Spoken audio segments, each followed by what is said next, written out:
Hello, it's Christopher Olm with Doggone Good. I'm here trying to demonstrate the start of the walk. The walk is very, very important. This is the number one way that I positively reinforce that I'm pack leader.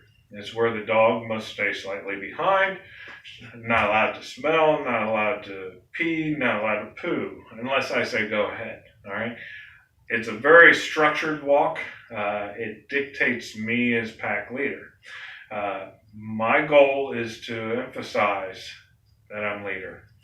And once I have leadership in the dog's eyes, they want to learn from me. So we're going to use Bella, come here, Bells, as our example. And she does very, very good at this. As you can see, I don't really even need the leash, but I want to show you the leash for your purpose. So I put the leash on. I always use a slip knot leash, high on the neck.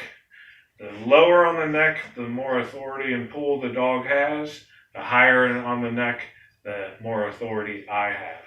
If you hear, you've gone way too far, okay? The goal is not to strangle the dog. The only way that the only tension that ever comes onto this leash is when I tug, all right? And it's a quick jerk, immediately release. I need points of correction. Mickey is over here whining, so if you hear that a little bit, he's wanting to be the demonstratee. So I need to give equal attention. So, and Bella does really good at everything that I've ever showed her. So, she's now patiently waiting for me. If your dog's zigzagging and going back and forth, well, they're out. Their energy's way too high to let through this door, okay? They need to be following me. So you step in front of, all right? There's 3 ways to discipline: verbal, touch, side submission.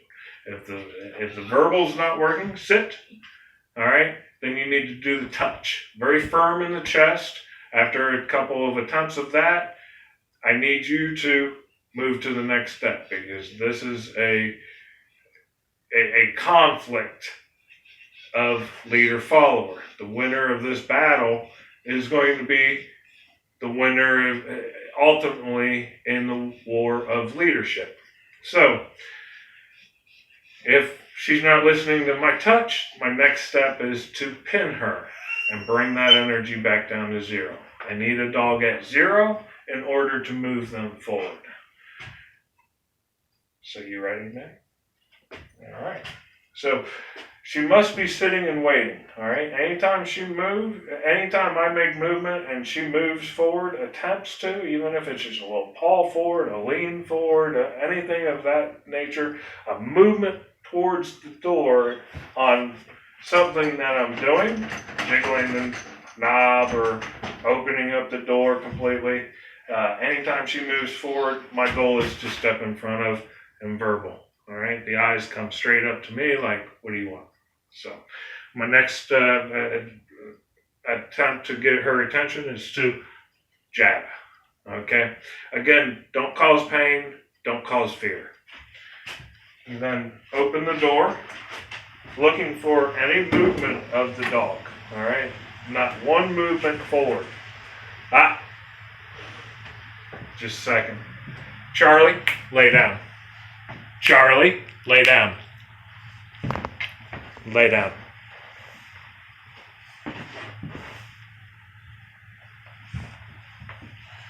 Charlie has not been invited.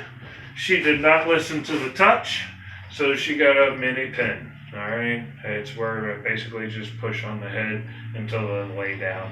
It's forcing her to lay down, but she has to have been pinned at one point to realize what I'm wanting from her. I want her to stay.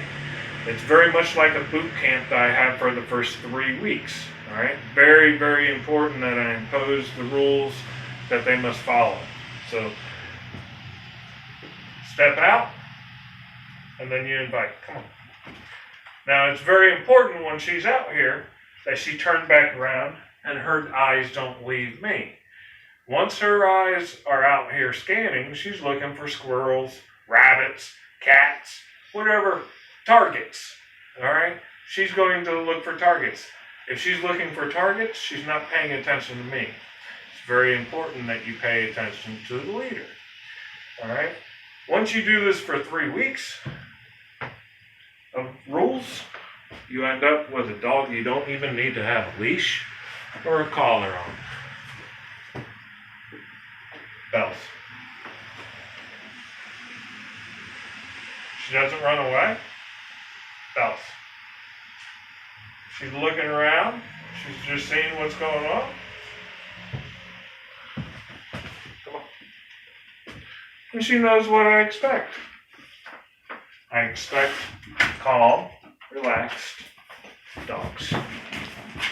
Happy leading.